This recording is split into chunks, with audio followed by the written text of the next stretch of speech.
Class 12 chemistry chapter first solution का 7th lecture है ये। कल हम लोग हेनरी लॉ के बारे में पढ़े थे, आज हम लोग राउल्स लॉ के बारे में पढ़ेंगे। तो कुछ टर्म्स आएंगे वेपर प्रेशर। पहले देख लेते हैं हम कि वेपर प्रेशर क्या होता है। देखो बच्चा, वेपर प्रेशर क्या होता है।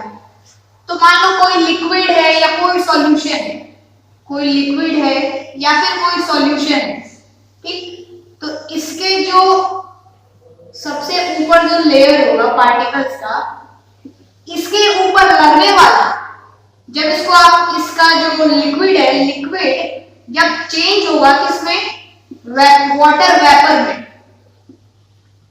वाटर वेपर में नहीं, वाटर रहेगा तो वाटर वेपर, वेपर फेज में, किसमें, वेपर फेज में। अच्छा ये बताओ, जो लिक्विड वेपर फेज में चेंज होता है उसको क्या कहते हैं, उसको कहते हैं वोलेटाइल। क्या, वोलेटाइल इन नेचर, उसको कहते हैं क्या, वोलेटाइल सब्सटेंस, ठीक है। Volatile in nature, volatile in nature का मतलब कि वो लिक्विड से जैसे आप हीट करो जो भी टेम्परेचर दो, तो इसके पार्टिकल्स क्या आ जाए, वेपर फेज में चेंज हो जाए लिक्विड फेज से, ठीक। तो जब हम कोई वोलेटाइल सॉल्यूट क्या लेते हैं, कोई भी वोलेटाइल सब्सटेंस लेते हैं, वो लिक्विड तो किस फॉर्म में है, मान लो वो लिक्विड है या सॉल्यूशन लिए हुए हैं हम।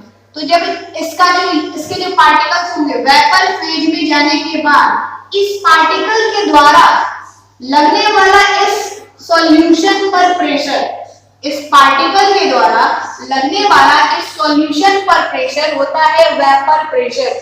फिर से सुनिए, कोई भी लिक्विड है या कोई भी सॉल्यूशन है, तो और ये जो लिक्विड है या सॉल्यूशन है वो कौन सा होना चाहिए, तो वोलेटाइल होना चाहिए। वोलेटाइल इन नेचर मतलब लिक्विड फेज से वेपर फेज में चेंज हो जाए। तो जब इसके पार्टिकल्स लिक्विड से वेपर फेज में चेंज होंगे, तो जो ये वेपर बनेगा, इस वेपर के द्वारा इस लिक्विड पर या इस सॉल्यूशन पर लगने वाला जो प्रेशर होगा, उसी को कहते हैं हम क्या, वेपर प्रेशर। उसी को क्या कहेंगे हम, वेपर प्रेशर, ठीक है। तो अब देखिए हम लोग क्या पढ़ते हैं, ये है वेपर प्रेशर। अच्छा हम लोग हेनरी लॉ क्या पढ़ेंगे, हेनरीज लॉ, जब किसी गैस को डिसॉल्व कर रहे थे किसमें, लिक्विड में, डिसॉल्व इन लिक्विड। अब हम यहां पर liquid in liquid, Raoult's law क्या होगा, राउल्स लॉ हम पढ़ेंगे लिक्विड इन लिक्विड, जब मतलब किसी एक लिक्विड में दूसरा लिक्विड ही मिलाएंगे। अच्छा हमारा वोलेटाइल सब्सटेंस की बात करेंगे, जब भी हम वोलेटाइल सब्सटेंस मतलब कि वो सब्सटेंस लिक्विड फेज में होगा और चेंज होगा किसमें, वेपर फेज में। समझ रहे हैं आप लोग, जब वोलेटाइल की बात करेंगे तो वो लिक्विड चेंज होगा, वेपर रहेगा लिक्विड फेज में और चेंज होगा वेपर फेज में। तो देखो ये पूरा राउल्स लॉ वोलेटाइल के लिए भी है और नॉन वोलेटाइल के लिए भी है, वोलेटाइल और नॉन वोलेटाइल दोनों के लिए। तो हेनरी लॉ और राउल्स लॉ में डिफरेंस क्या है, ये गैस इन लिक्विड है, ये लिक्विड इन लिक्विड के लिए है। ये लॉ लिक्विड इन लिक्विड के लिए, ये लॉ गैस इन लिक्विड के लिए। अब आ जाइए हम देखते हैं क्या, अगर मैं राउल्स लॉ दोनों के लिए हमको पढ़ना है, नॉन वोलेटाइल सब्सटेंस के लिए भी और वोलेटाइल सब्सटेंस के लिए भी। तो अगर मैं पहला पढ़ूं, हम लोग पढ़ते हैं क्या, Raoult's law for non volatile के लिए, नॉन वोलेटाइल सबस्टेंस। अब देखो नॉन वोलेटाइल सबस्टेंस में क्या होगा बच्चे।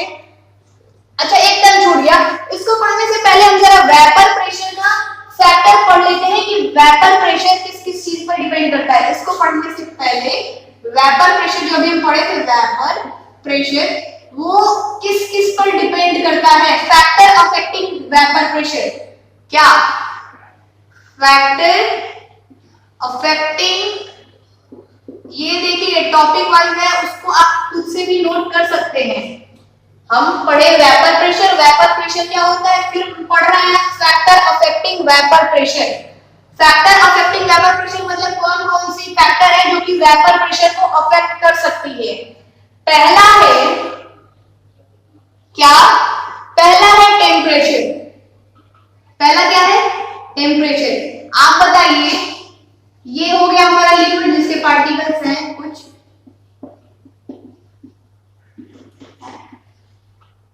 लिक्विड के पार्टिकल्स हैं। अब इसी के पार्टिकल्स कुछ ऊपर चले गए होंगे, वोलेटाइल नेचर है तो वेपर फेज में चेंज हो गए होंगे। अब इस वेपर से, वेपर को गैस भी बोल सकते हो, इस वेपर से या इस गैस पे लगने वाला जो प्रेशर होगा इस लिक्विड या इस सॉल्यूशन पर, इस लिक्विड या फिर इस सॉल्यूशन पर, इसी को बोलेंगे हम क्या, वेपर प्रेशर। अब बताओ जितना ज्यादा टेम्परेचर बढ़ाओगे तो ये क्या होगा, इसके पार्टिकल्स ऊपर जाएंगे और जितने ज्यादा पार्टिकल्स वेपर फेज में चेंज होंगे उतना ज्यादा प्रेशर लगेगा ना। जितने पार्टिकल यहाँ से टेम्परेचर दोगे तो ये पार्टिकल वेपर फेज में चेंज होंगे, और अगर यही पार्टिकल्स की संख्या बढ़ती जाती है तो इस पर लगने वाला प्रेशर बढ़ता जाएगा। समझ में आ रहा है? तो temperature is directly proportional to vapour pressure, मतलब टेम्परेचर आप बढ़ाएंगे तो vapour pressure of the gas over the solution और लिक्विड क्या होगा, इंक्रीज करेगा। सेकेंड टर्म हमारा क्या है, सेकेंड टर्म हमारा कुछ नेचर ऑफ द लिक्विड है। सेकेंड टर्म क्या है, नेचर ऑफ लिक्विड, मतलब जो हम लिक्विड ले रहे हैं या जो हम सॉल्यूशन ले रहे हैं उसका नेचर क्या है। देखिए अगर मैं एग्जांपल लेकर की बात करूं, एक मैं लूं इथेनॉल और एक मैं लूं ईथर। इथेनॉल क्या होगा, CH3CH2OH, ईथर क्या होगा, CH3OCH3। अच्छा अब इसमें जरा एक चीज समझिए कि कोई भी दो पार्टिकल है, क्या कोई भी दो पार्टिकल है, मतलब दो टाइप के लिक्विड है, इसमें क्या हो रहा है कि इंटरमॉलिक्यूलर फोर्स स्ट्रांग है। आईएमएफ लिख दे रहे हैं, इंटरमॉलिक्यूलर फोर्स क्या है, इसमें स्ट्रांग है, और इसमें इंटरमॉलिक्यूलर फोर्स मान लीजिए क्या है, वीक है।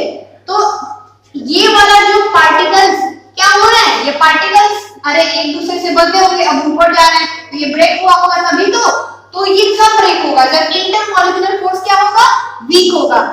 जितना वीक होगा उतनी आसानी से ये ब्रेक हो जाएगा और उतनी आसानी से ये लिक्विड से वेपर फेज में चेंज हो जाएगा।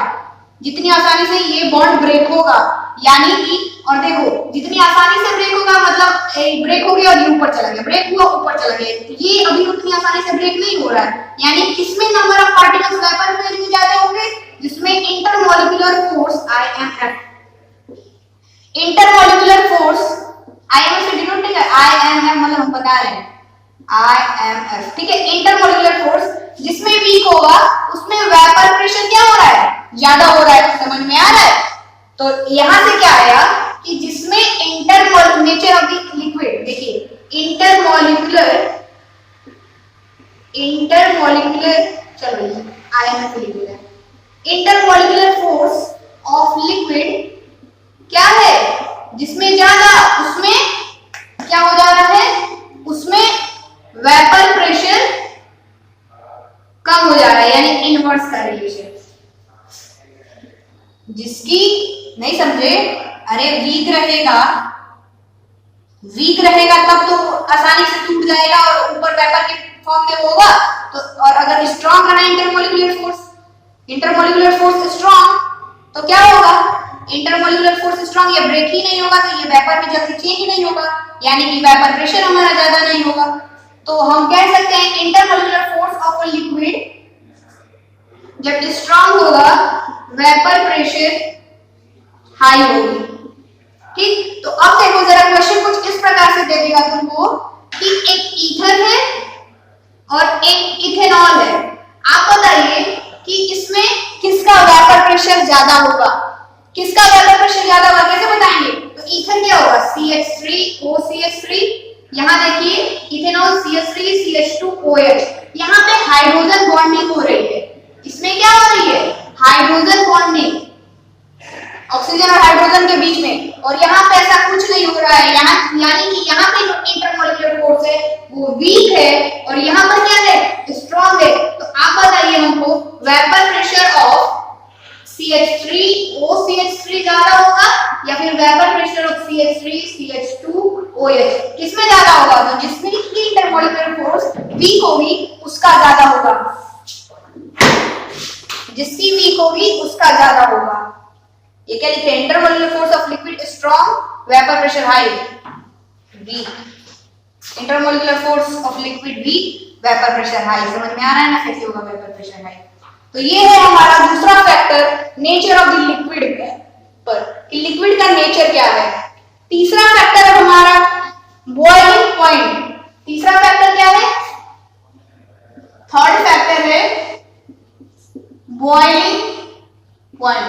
अब देखो जिसकी बॉइलिंग पॉइंट लो, मतलब कौन आसानी से ये लिक्विड में है, कोई मान लो 40 डिग्री पर ही चेंज हो जा रहा है वेपर फेज में, और कोई 100 डिग्री सेल्सियस पर चेंज हो रहा है वेपर फेज में, तो जो 40 पर ही चेंज हो जाता है वो 100 तक जाते जाते उसके इसमें बताओ ज्यादा नंबर ऑफ पार्टिकल्स हो जाएंगे, क्योंकि उस टाइम 40 पर ही वो चेंज होने लगा। किससे? लिक्विड से वेपर में, यानी कि 100 तक पहुंचते ज्यादा, यानी कि जिसका बॉइलिंग पॉइंट ज्यादा, जिसकी बॉइलिंग पॉइंट कम, मतलब जिसका बॉइलिंग पॉइंट कम उसका वेपर प्रेशर ज्यादा। समझ में आ रहा है? उसका वेपर प्रेशर ज्यादा, जिसकी बॉइलिंग पॉइंट कम उसका वेपर प्रेशर ज्यादा। तो लो बॉइलिंग पॉइंट है higher vapour pressure, low boiling point of a liquid have higher vapour pressure. अब देखिए फोर्थ है हमारा, बॉइलिंग पॉइंट हो गया, टेम्परेचर हो गया, नेचर हो गया, प्योरिटी ऑफ लिक्विड। ये भी समझने वाली क्या बात है, देखो प्योरिटी, बॉइलिंग पॉइंट ये था, प्योरिटी ऑफ लिक्विड पर कैसे डिपेंड करेगी। आप देखो एक लिक्विड है, ये प्योर है, ठीक, और इसमें कुछ मान लो इम्प्योरिटी आ गई, मतलब 10 पार्टिकल आ गए, कुछ भी आ गया, इम्प्योरिटी है, इसमें इम्प्योरिटी आ गई। तो ये बताइए कि इसमें जब आप ये चेंज होगा लिक्विड से, जब ये वेपर फेज में चेंज होगा तो इसके इतने पार्टिकल्स हैं चेंज होने के लिए,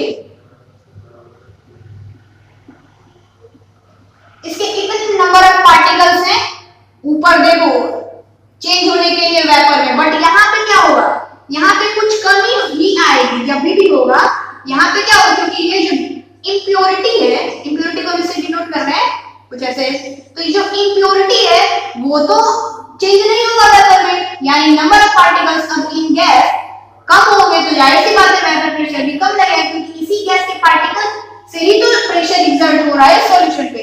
तो प्योरिटी ऑफ लिक्विड यानी कि प्योर लिक्विड अगर रहा तो उसका वेपर प्रेशर ज्यादा होगा, प्योर वाले का। Vapour pressure of impure substance का कम होगा in comparison vapour pressure of pure. अब आते हैं हम राउल्ट्स लॉ पर, Raoult's law of non volatile substance.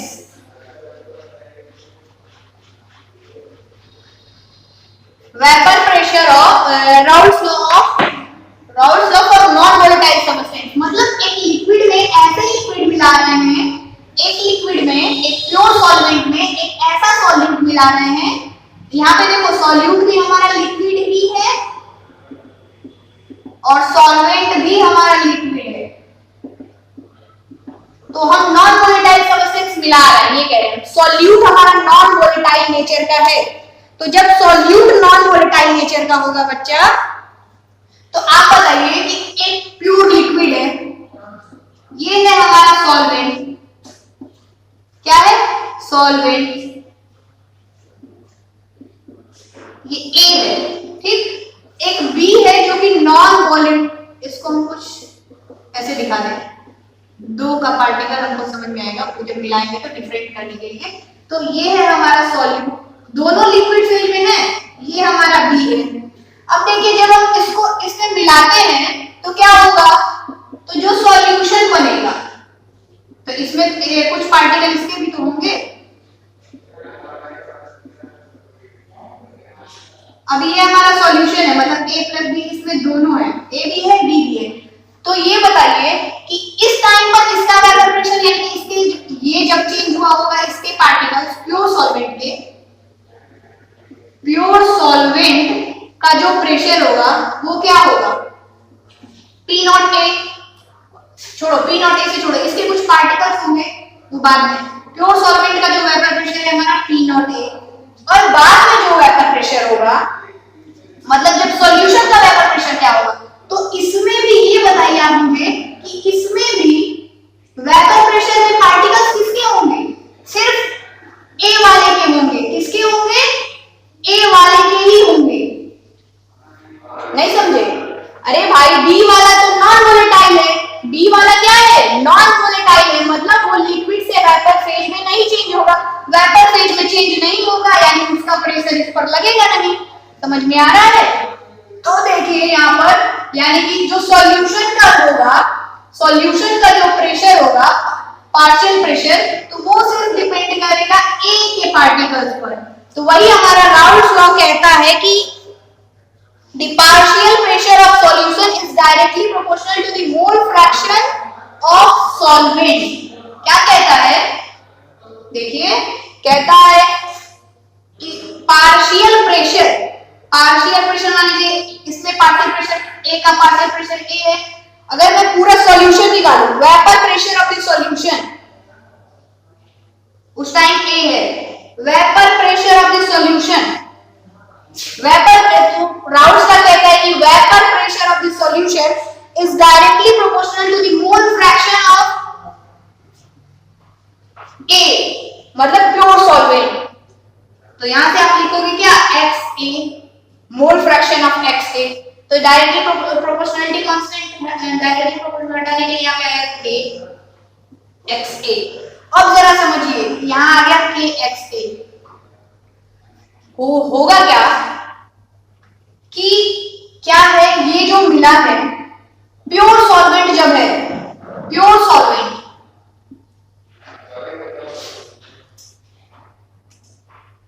Vapour pressure of pure solvent क्या होगा, तो vapour pressure of pure solvent की बात करें हम, यहीं से लिख दो, vapour pressure of pure solvent क्या होगा, तो P इज इक्वल टू या PA इज इक्वल टू क्या आएगा, PA इज इक्वल टू क्या आएगा, K और XA बताइए जरा यहाँ क्या है, यहाँ पर प्योर सॉल्वेंट है यानी यहाँ पे सॉल्यूट कुछ डाले ही नहीं है, हम प्योर सॉल्वेंट की बात कर रहे हैं। Vapour pressure of the pure solvent, क्या vapour pressure of the pure solvent की बात कर रहे हैं हम।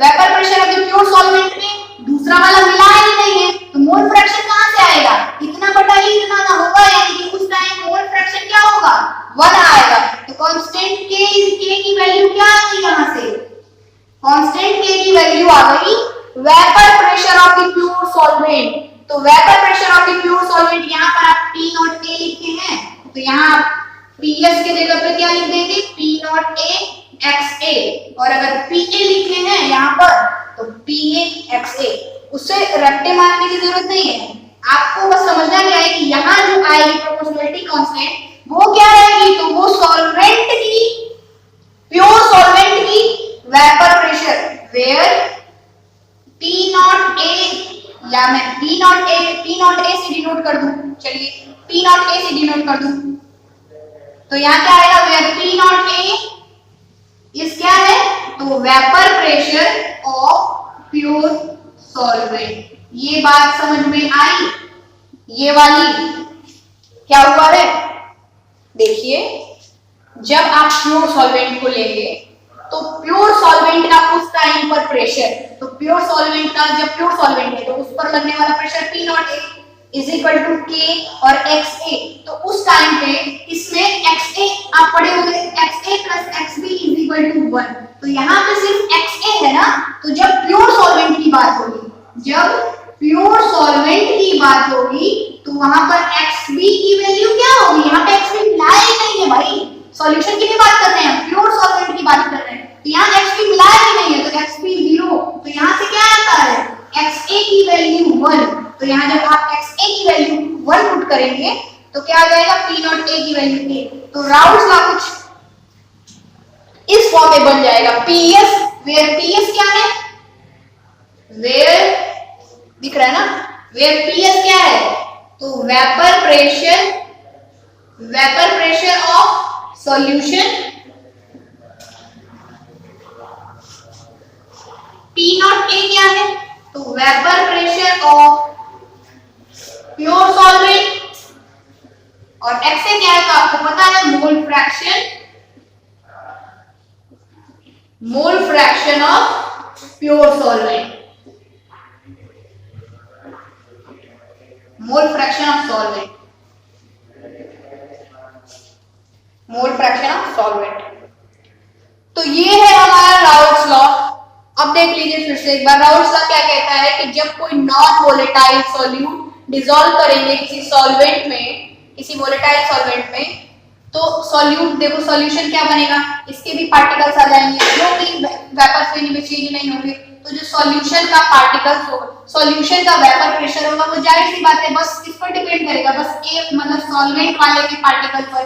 तो राउल्ट्स लॉ भी यही कहते हैं कि वेपर प्रेशर ऑफ जो सॉल्यूशन होता है वो डायरेक्टली प्रोपोर्शनल होता है mole fraction of the solvent, mole fraction of the solvent, यहां से के आया। अब मैं जब बस प्योर सॉल्वेंट की बात करूं तो XA plus XB is equal to होता है मोल फ्रैक्शन का दो का सम आप करोगे तो 1। प्योर सॉल्वेंट है यानी आप कुछ मिलाया ही नहीं गया है, XB दूसरे वाले मोल फ्रैक्शन की संख्या 0 होगी। XA क्या होगा था, यहां से 0 पुट करेंगे तो XA की वैल्यू आ गई 1। अब जरा आइए इसमें, तो कहता क्या है राउल्ट्स लॉ, यही तो कहता है कि उस टाइम, अब किसकी बात मत करिए, अब इसकी बात करिए जरा। तो यहाँ पे क्या होगा, प्रेशर ऑफ द सॉल्यूशन, मतलब इसमें अब उसकी छोड़िए, यहाँ पे प्रेशर ऑफ द सॉल्यूट मतलब vapour pressure of the pure solvent, ये प्योर सॉल्वेंट, यहाँ सॉल्यूशन की बात हो रही है तो प्रेशर ऑफ द सॉल्यूशन, यहाँ पे प्योर सॉल्वेंट की बात हो रही है तो vapour pressure of the pure solvent is equal to constant K और XA। तो XA यहाँ पर क्या है, XA हमारा 1 है, तो यहाँ से आ गया P naught is equal to K, यानी और यही K की वैल्यू यहाँ पुट कर दीजिए तो आ गया PS is equal to P not A XA। तो PS क्या है, vapour pressure of the solution, P not A क्या है, vapour pressure of the pure solvent, और XA क्या है, mole fraction of the solution. Numericals भी आते हैं और राउल्ट्स लॉ भी लिखने के लिए एग्जाम में आता है कि राउल्ट्स लॉ नॉन वोलेटाइल के लिए और वोलेटाइल के लिए लिखिए।